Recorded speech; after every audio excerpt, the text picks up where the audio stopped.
പിതാവിൻ്റെയും പുത്രൻ്റെയും പരിശുദ്ധാത്മാവിൻ്റെയും നാമത്തിൽ ആമേൻ. എൻ്റെ പ്രിയപ്പെട്ടവർ, ഇന്ന് ജൂൺ 6 ശനിയാഴ്ച, അമ്മേ പരിശുദ്ധ അമ്മേ, അമ്മേ പരിശുദ്ധമേ, ദൈവമാതാവേ, കൃപാസനത്തിലൂടെ ഞങ്ങളുടെ ദേശത്തിനും അമ്മ മധ്യസ്ഥം തേടി തന്ന എല്ലാ അനുഗ്രഹങ്ങൾക്കും കൃപകൾക്കും ഞങ്ങളിപ്പോൾ ഹൃദയം നിറഞ്ഞ നന്ദി പറയുന്നു. അമ്മേ പരിശുദ്ധമേ, ദൈവമാതാവേ, 2004 ഡിസംബർ 7 ഉച്ചകഴിഞ്ഞ് 2:30 കൃപാസനത്തിൽ സംഭവിച്ച അമ്മയുടെ പ്രത്യക്ഷപ്പെടലിനെ കുറിച്ച് തിരുസഭയ്ക്ക് സമർപ്പിച്ചിരിക്കുന്ന പഠനരേഖകളുടെ സഭാത്മകമായ പഠനം ആരംഭിക്കുവാൻ ഞങ്ങൾ പ്രാർത്ഥിക്കുന്നു. അമ്മേ പരിശുദ്ധമേ, ഭൂസ്വർലോകങ്ങളുടെ രാജ്ഞിയായ അങ്ങേയ്ക്ക് ഭൗമസംരക്ഷണത്തിനായി പ്രപഞ്ചപ്രകൃതിയെ തന്നെ തിരുസഭ പ്രതിഷ്ഠിക്കുവാൻ ഈ പ്രത്യക്ഷീകരണം വഴി ഇടയാക്കണമേ. പരിശുദ്ധമേ, ജപമാല മാതാവേ, സകല കൃപാസനം പ്രാർത്ഥനയോടും ചേർത്ത് ഞങ്ങളിപ്പോൾ പ്രാർത്ഥിക്കുന്ന ഈ കുടുംബത്തിന്റെ പ്രത്യേക നിയോഗം പറ മക്കളെ.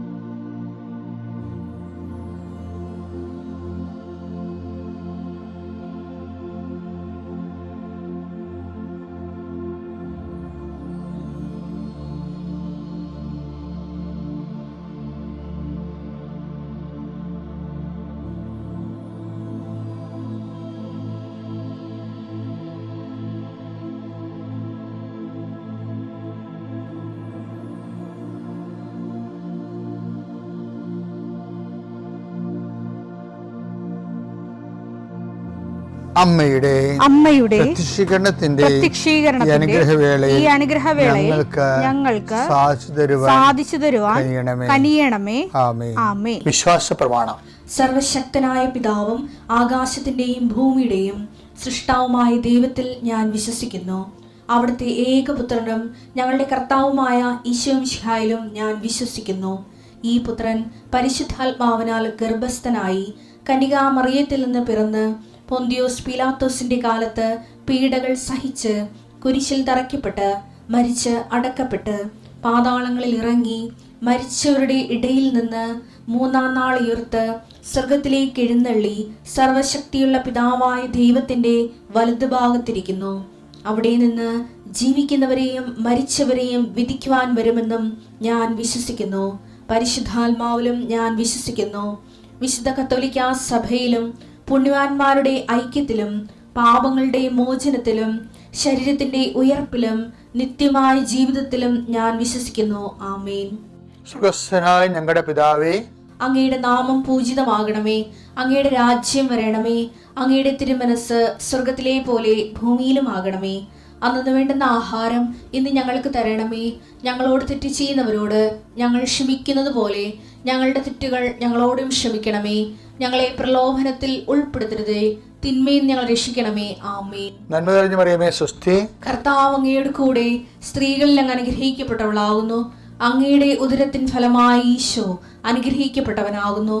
പരിശുദ്ധ മറിയമേ, തമ്പുരാന്റെ അമ്മേ, പാപികളായ ഞങ്ങൾക്ക് വേണ്ടി ഇപ്പോഴും ഞങ്ങളുടെ മരണസമയത്തും തമ്പുരാനോട് അപേക്ഷിക്കണമേ. ആമേൻ. കർത്താവേ, നിന്റെ ഉന്നതമായ നാമത്തിന് സ്തോത്രം ചെയ്യുന്നു. കർത്താവേ, നിന്റെ വിശുദ്ധ പൗരോഹിത്യത്തെ മഹത്വപ്പെടുത്തണമേ. കർത്താവേ, സഭയിലുള്ള സാന്നിധ്യം ദൃഢമാക്കണം. 40 വർഷം ഞാൻ അർപ്പിച്ച കൃപാസന ജീവനോടെ പ്രത്യക്ഷപ്പെട്ട മാതാവിൻ്റെ സാന്നിധ്യം ഈ കൃപാസനത്തിൽ വന്നിറങ്ങി പ്രാർത്ഥിച്ചു പോകുന്ന ലക്ഷോപലക്ഷം മനുഷ്യരുടെ പ്രാർത്ഥനയുടെ ശക്തിയാൽ ഞാൻ ഇന്നത്തെ ദിവസത്തെ എൻ്റെ മക്കളുടെ ആവശ്യങ്ങളെ കർത്താവിൻ്റെ ദൃശ്യം സമർപ്പിച്ചുകൊണ്ട് ആശീർവദിക്കുന്നു. കർത്താവെ, അങ്ങയുടെ മക്കളുടെ മേൽ നിൻ്റെ തിരുപ്രഭാതം വരതുകരം വെക്കണമേ. എൻ്റെ കർത്താവിൻ്റെ ഉന്നതമായ നാമത്തിൽ ശിരസിൻ്റെ രോഗങ്ങൾ, ബ്രെയിനിലെ സിസ്റ്റുകൾ, ബ്രെയിനിലെ ക്യാൻസറുകൾ, ബ്രെയിനുമായിട്ട് ബന്ധപ്പെട്ട മുഴുവൻ രോഗങ്ങൾ ഈ നിമിഷം ഇത് പ്രാർത്ഥന കൂടുന്ന മക്കളുടെ മേൽ കർത്താവിൻ്റെ ശക്തി ഒഴുകുകയും നീ സുഖപ്പെടുകയും ചെയ്യട്ടെ. തൊണ്ടനൊമ്പരങ്ങൾ, അത്തോൺസൈറ്റുകൾ, തൈറോയിഡുകൾ, ശ്വാസകോശ രോഗങ്ങൾ, ഉദര രോഗങ്ങൾ, പിസ്തുല രോഗങ്ങൾ, PCOD രോഗങ്ങൾ, സർവാംഗവാത രോഗങ്ങൾ, വൃഷ്ണരോഗങ്ങൾ, കർത്താവിൻ്റെ നാമത്തിൽ ഉച്ചമുതൽ ഉള്ളംകാര് വരെ കർത്താവിൻ്റെ രക്തം പടരട്ടെ.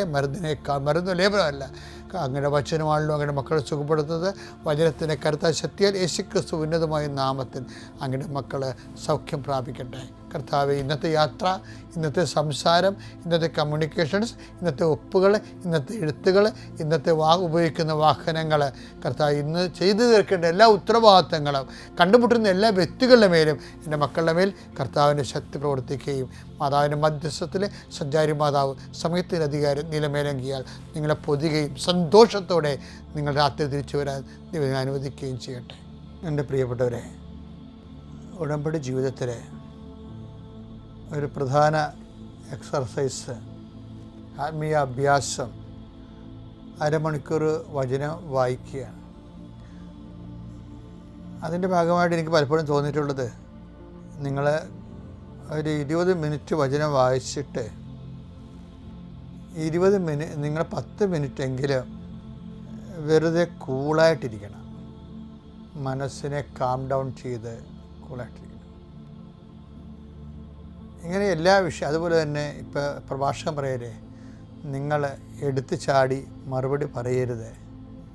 മനസ്സിനെ ഏകാഗ്രമാക്കാൻ അച്ഛൻ പറഞ്ഞില്ലേ, അതിൻ്റെ ഒരു പ്രധാനപ്പെട്ട കാരണം ഈ പ്രഭാഷകൻ 11:8 വചനങ്ങളും അതിൻ്റെ പരിസരത്തുള്ള വചനങ്ങളൊന്ന് വായിക്കേ. പ്രഭാഷകൻ 11-ാം അധ്യായം 7 മുതലുള്ള തിരുവചനങ്ങൾ. പ്രഭാഷകൻ പറയുന്നത് 7.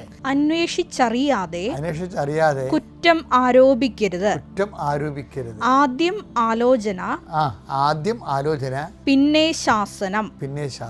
കേൾക്കുന്നതിന് മുമ്പ് മറുപടി പറയരുത്. ഇടയ്ക്കു കയറി പറയരുത്.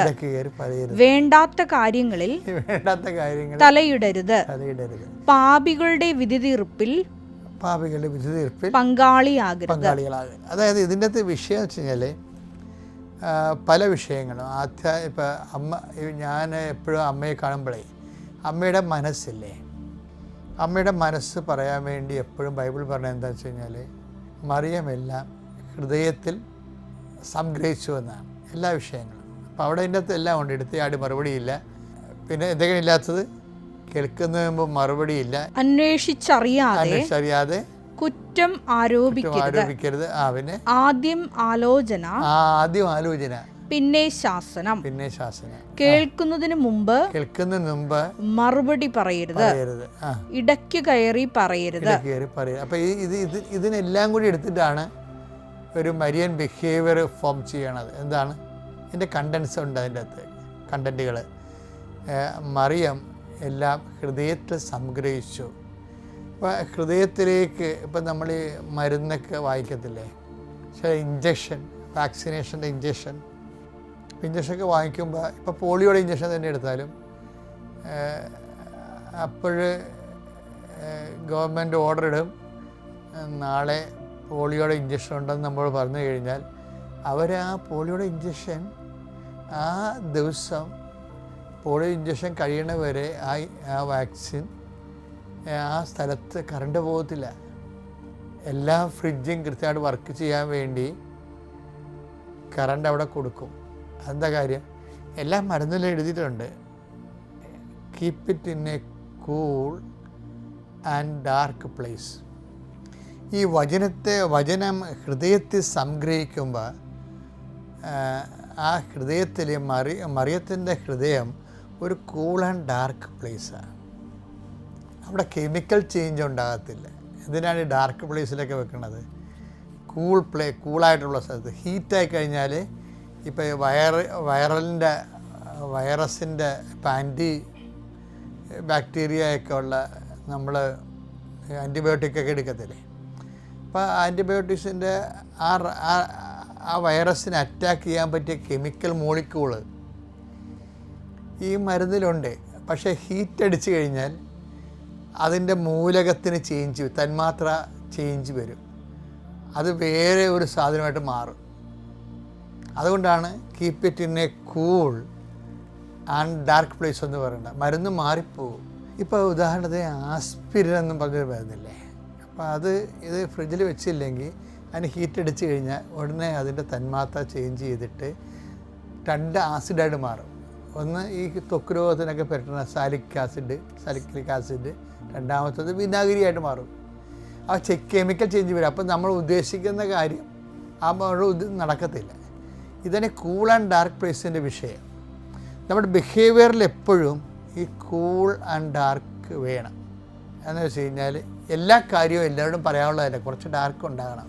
എല്ലാ കാര്യവും എല്ലാവരും അറിഞ്ഞാലേ ഉള്ള അവസ്ഥ എന്തായിരിക്കും? ഞാൻ ചില സമയത്ത് അവർക്ക് ഇപ്പോൾ ചിലർ പൊട്ടന്മാരാണെന്ന് നമ്മൾ പറയണേ, അവർക്ക് എങ്ങാനും ചെവി കേൾക്കാമെങ്കിൽ എന്തുമാത്രം അടി നടന്നേന്. ഇന്നിപ്പോൾ ചിലർ പൊട്ടന്മാരാകണമെന്നല്ല ഞാൻ പറയണത്. അതായത് ചില കാര്യങ്ങൾ ചില സമയത്ത് അറിയാൻ പാടില്ല. അതാണ് ഡാർക്ക് പ്ലേസ് എന്ന് പറയണത്. അതറിഞ്ഞാൽ അതിൻ്റെ ഭവിഷ്യത്ത് എന്താണെന്ന് നമുക്കൊരു പിടിയും കിട്ടത്തില്ല. അതുകൊണ്ട് അത് കീപ്പ് ചെയ്യാൻ പറ്റണം ഹൃദയത്തിൽ. അമ്മ പറഞ്ഞത് എന്താണ്? മറിയം എല്ലാം ഹൃദയത്തിൽ സംഗ്രഹിച്ചു. അതിനെ വേറെ ആരോടും പറഞ്ഞില്ല. കാര്യം വീട്ടിൽ പറഞ്ഞില്ലെന്നാണ് ഈ പറയണത്. അമ്മ ഹൃദയത്തിൽ സംഗ്രഹിച്ചു എന്ന് വെച്ച് കഴിഞ്ഞാൽ 2 കാര്യവും, അതായത് തൻ്റെ ജീവിതത്തിൽ സംഭവിക്കുന്ന ചില ആൾക്കാരെ സംസാരിച്ചാണ് ദൈവമായിട്ട് അകന്നു പോണത്. സംസാരിച്ചാണ് അകന്നു പോണത്. കാര്യം ഇപ്പം ചില ആൾക്കാർ ഉടമ്പടിയിൽ നിന്ന് ആ വിശ്വസ്തത പോണത് എങ്ങനെയാണ്? ചില ദൈവമായിട്ട് എതിര് സംസാരം നടത്തും. വെച്ചാൽ അയ്യോ ഞാൻ 3 നീലത്തിരി കത്തിച്ചല്ല, എന്നിട്ടും എനിക്ക് വിസ പ്രോസസ്സ് ആയില്ല, ഇതെന്ത് പ്രാർത്ഥനയാണെന്നൊക്കെ ചോദിക്കും. ചില ആൾക്കാർ വാ പൊളിച്ച് പണി മേടിക്കും. കാര്യം ചിലപ്പോൾ ദൈവം നാളെ ചെയ്യാനിരുന്ന കാര്യമായിരിക്കും ഇതേ. ഇതിനേക്കാളും നല്ലൊരു ടൈമിൽ നിനക്ക് എയർ ടിക്കറ്റ് എടുത്ത് നിനക്ക് കറക്റ്റ് ലാൻഡ് ചെയ്യാൻ വേണ്ടി ദൈവം കരുതി വെക്കുമ്പോഴാണ് നിൻ്റെ സ്വന്തം സ്വഭാവം കൊണ്ട് ദൈവ അനുഗ്രഹത്തിനെതിരെ നീ വാപൊളിക്കണത്. അതുകൊണ്ട് വാപൊളിപ്പ് കുറക്കണമായിരിക്കും എപ്പോഴും നല്ലത്. Keep it in A cool and dark place. ഇനി ചില കാര്യങ്ങൾ ആരോടും പറഞ്ഞിട്ടില്ല. അതായത് ഇപ്പോൾ ഇടയന്മാർ ഒക്കെ അമ്മയെ വന്ന് പെറ്റുതെറിഞ്ഞ് കണ്ടല്ലേ, എന്തോ ഒരു നാണക്കേടാ. എന്തൊരു സുന്ദരമായ ജീവിതത്തിൽ കുടുംബത്തിൽ പെറ്റിരുന്നെങ്കിൽ എന്തോ ഒരു അംഗീകാരവും സമ്മാനങ്ങളും ആൾക്കാരുടെ സഹായങ്ങളും സഹകരണങ്ങളൊക്കെ കിട്ടും. ദൈവം എന്നോടിത് ചെയ്തല്ല എന്ന് വേണമെങ്കിൽ ഈ ഇടയന്മാർ വന്നപ്പോൾ അമ്മയ്ക്ക് ഒരു വാക്ക് പറയാമായിരുന്നു. ഈ രാത്രി വെള്ളവുമില്ല, അശബ്ദാനം കാണാനില്ല, എന്തൊരു ദുരിതമാണ്, ഇങ്ങനെയൊക്കെ അമ്മ പറഞ്ഞിരുന്നെങ്കിൽ നമ്മളെപ്പോഴും നമ്മൾക്ക് മഴയും വന്നല്ല, അയ്യോ ഞാൻ അന്നേ പറഞ്ഞതാണ് വേലി കെട്ടണമെന്ന്, ഞാൻ അന്നേ പറഞ്ഞതാണ് ആ ഓട് മാറ്റണമെന്ന്, ഇവിടെ എന്തെല്ലാം ആൾക്കാരുണ്ട്, ഇത് ഒരു മനുഷ്യൻ കേട്ടില്ല, ഇപ്പം എങ്ങനെ ഇരിക്കണം എന്നൊക്കെ പറഞ്ഞുകൊണ്ട് വെറുതെ പെയ്തും പെരക്കും ഭ്രാന്തികളെപ്പോലെ ചില ആൾക്കാർ മഴ വരുമ്പോൾ പെരക്കിട്ട് ഓടി നടക്കണില്ലേ. അപ്പോൾ ഈ സംഭവം എന്നൊക്കെ പറഞ്ഞാൽ ഇതൊക്കെ മിണ്ടാതിരുന്ന് പ്രെയർ ചെയ്യേണ്ട വിഷയമാണിത്. നടന്നില്ല, ഓക്കെ. അതിൻ്റെ പേരിൽ നമ്മൾ പ്രാന്തെടുത്താൽ വീണ്ടും നമുക്ക് കീപ്പ് ഇറ്റിനെ കൂൾ ആൻഡ് ഡാർക്ക് പ്ലേസ് എന്നുള്ള ഹീറ്റ് ആകാവുന്ന വല്ല മാർഗം ഉണ്ടാ. പിന്നെ ലൈറ്റ് ആൻഡ് ഹീറ്റ് കയറി വരികയല്ലേ, അപ്പോൾ നമ്മുടെ മോന്ത തെളിയത്തില്ല. പിന്നെ അത് ആവശ്യമില്ലാത്തതിനൊക്കെ നമ്മൾ കയറി വാക്കത്തേക്ക് പിടിച്ച് ഇല്ലാത്ത ഇഷ്യൂ സന്ധിക്കുമ്പോൾ അടി പ്രവാസത്തിലേക്ക് ഉണ്ടാകും. ചിലപ്പോൾ അന്ന് ഭക്ഷണം പോലും കഴിക്കാൻ പറ്റത്തില്ല. Keep it in A cool and dark place. അതാണ് ഈ പ്രഭാഷകൻ പറഞ്ഞതിൻ്റെ കാരണം. അപ്പോൾ ആദ്യം കേട്ടാലും മറുപടി കുറച്ച് കാര്യം ഡാർക്കിൽ വെക്കണം. സീൻ ഡാർക്കായെന്നൊക്കെ ചിലതൊക്കെ അങ്ങനെയല്ല, കുറച്ച് കാര്യം മറ്റുള്ളവരുടെ വെളിച്ചത്തിൽ കൊണ്ടുവരേണ്ട സമയം അല്ലെങ്കിൽ അവർ അറിയേണ്ട വിഷയം അല്ലെങ്കിൽ നമ്മൾ അറിയിക്കേണ്ട കാര്യമില്ല. ഞങ്ങൾക്ക് എന്തുമാത്രം ലക്ഷക്കണക്കിന് രഹസ്യങ്ങൾ സൂക്ഷിക്കുന്ന ആൾക്കാരാണ്. ആരും എൻ്റെ കൂടെ ഉള്ളവർക്ക് പോലും എന്താണെന്ന് പോലും ഒരു പിടിയും കിട്ടത്തില്ല. കാര്യം പ്രൊഫഷണലായിട്ട് നമ്മുടെ ജോലി അതാ. ഇതുമാത്രം മനുഷ്യരെ ഹൃദയം തുറക്കണ പ്രൊഫഷണൽ ജോലി അതാ. ചിലപ്പോൾ അവർ എന്നോട് പറഞ്ഞതിന് അവർക്ക് ചിലപ്പോൾ എൻ്റെ പ്രാർത്ഥനാ ബന്ധം ഉണ്ടാകത്തുള്ളൂ. അവരുടെ മറ്റുള്ള ആൾക്കാർ എന്നുമായിട്ട് എന്നെക്കണം നല്ല പ്രവർത്തന ബന്ധങ്ങളുണ്ടാവും. പക്ഷേ എന്താണെന്ന് ഒരു പിടിയും കിട്ടത്തില്ല. അത് ഡാർക്ക് പ്ലേസ്. എപ്പോഴും വിഷയം എന്ന് വെച്ചാൽ ഈ പ്രഭാഷകൻ നമ്മൾ വായിച്ച 11:7 തൊട്ടുള്ള വചനങ്ങൾ എടുത്ത് ചാടി മറുപടി പറയാതിരിക്കുക. പ്രഭാഷകൻ 11:7 അന്വേഷിച്ചറിയാതെ കുറ്റം ആരോപിക്കരുത്. പ്രഭാഷകൻ 5:11 വായിച്ചു. കേൾക്കുന്നതിൽ ജാഗരൂകതയും മറുപടി പറയുന്നതിൽ അവധാനവും കാട്ടുക. ഒരു സ്പേസ് ഇടണം. അല്പം ശാന്തമായിട്ട് അവിടെ കാൽക്കുലേറ്റ് ചെയ്ത് അവരോട് പറയാവുന്നത് മാത്രമേ അവരോട് പറയേണ്ട കാര്യമുള്ളൂ, അത് എഡിറ്റ് ചെയ്ത് പറയണമെന്ന്. അപ്പം keep it in A cool and dark place. പ്രത്യേകിച്ച് വചനവും ജീവിതവും പിതാവിൻ്റെയും പുത്രൻ്റെയും പരിശുദ്ധാത്മാവിൻ്റെയും നാമം.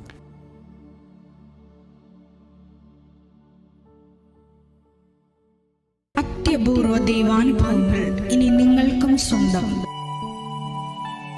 ഈ യൂട്യൂബ് ചാനൽ ഇതുവരെ സബ്സ്ക്രൈബ് ചെയ്തിട്ടില്ലെങ്കിൽ ഇപ്പോൾ തന്നെ സബ്സ്ക്രൈബ് ചെയ്യുക. ഈ വീഡിയോ ഇപ്പോൾ തന്നെ നിങ്ങളുടെ സുഹൃത്തുക്കൾക്ക് ഷെയർ ചെയ്തുകൊണ്ട് കർത്താവിൻ്റെ പ്രേക്ഷിതരാകുക.